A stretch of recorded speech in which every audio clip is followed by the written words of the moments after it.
Hey guys, what's up? So, whenever it comes to writing an awesome essay and getting 150 plus marks, always remember that there are some qualities, some characteristics, some traits, some indicators of an awesome essay, which if an examiner finds in your essay, then you are going to get a lot of marks.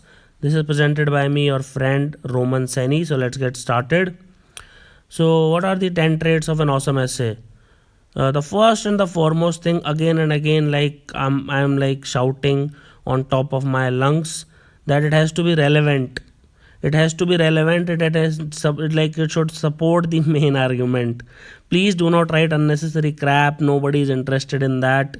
Examiner really want you to focus. Really want you to provide relevant facts, relevant analysis, relevant conclusion. If they are asking about science and technology, please do not write philosophy, and please do not digress.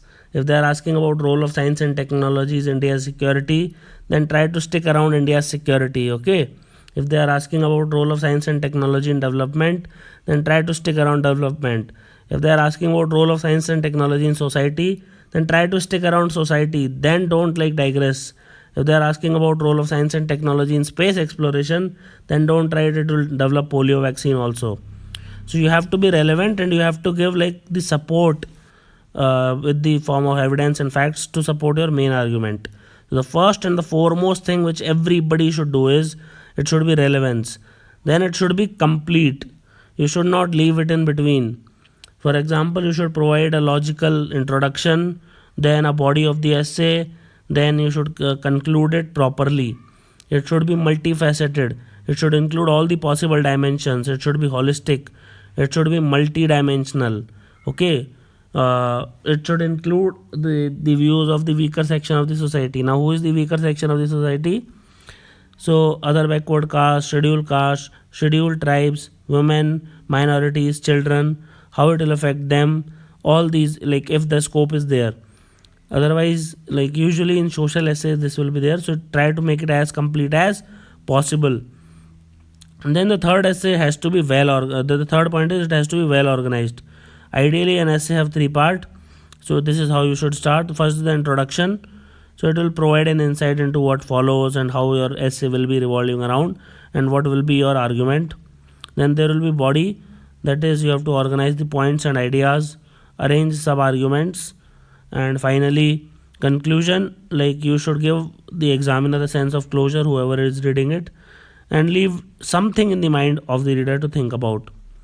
Then the fourth one is sustained cohesiveness. Sustained cohesiveness basically means that nothing should be haphazard, okay, and nothing should be like random, haphazard, or anything like that. All the points which you make, they should stick together to the central theme, and they give a coherence, direction, and purpose to the essay.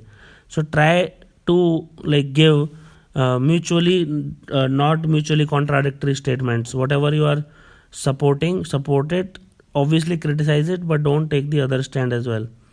Then it has to be concise. It cannot be of 5,000 words. Like it should follow the word limit, and it should have well thought out stream of arguments which are systematically arranged and rationally substantiated.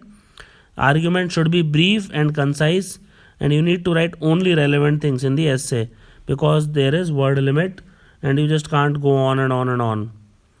Okay, so like try to use signposted. So what do you mean by is that whenever you are changing the paragraphs or whenever you are changing the context, try to use suggestive and appropriate signpost at the relevant places. Otherwise the examiner will feel that there is no connect between the two essays, two paragraphs rather. So try to use connectors to connect a paragraph and its preceding and succeeding paragraphs. It will really help you a lot. Then try to be as specific as possible. So be specific to the extent possible, even if you are extending the argument in essay. Do not write like vague statement, do not write contradictory statement, do not write arbitrary statement, and do not write ambiguous statement. So if you are quoting specific data or general statement, try to understand the relevance of it. If it is relevant, only then quote it, and try to take the pain to explain and connect the quote or statement to the main argument. Otherwise, if you just randomly quote, like examiner will think you are a fool. and always put the quotes in inverted commas, and please do not misquote, rather paraphrase. Then final last three is like try to have an analytical or critical thinking, like you are able to think beyond petty interests, try to have independent opinions based on sound facts and analysis, and try to have critical unbiased analysis, because these are always welcome by the examiner. Now try to be explanatory. Basically, though they are concise and relevant, they should not be so concise and relevant that they do not explain. And finally, it should be fluently paced, because at the end of the day, examiners will read 15s of thousands of essays. So in that case, if they feel bored or disillusioned, they will like simply not give you marks. However, if they feel like as if they are reading a detective novel, then, or like it is maintaining an urge in him to finish reading the whole piece with heightened interest and in one go, then you are all set, and it is definitely give you 150 marks. So try to keep it fluently paced, try to write as if you are writing Dan Brown's novel, so that the readers really enjoy it. So do continue watching the course.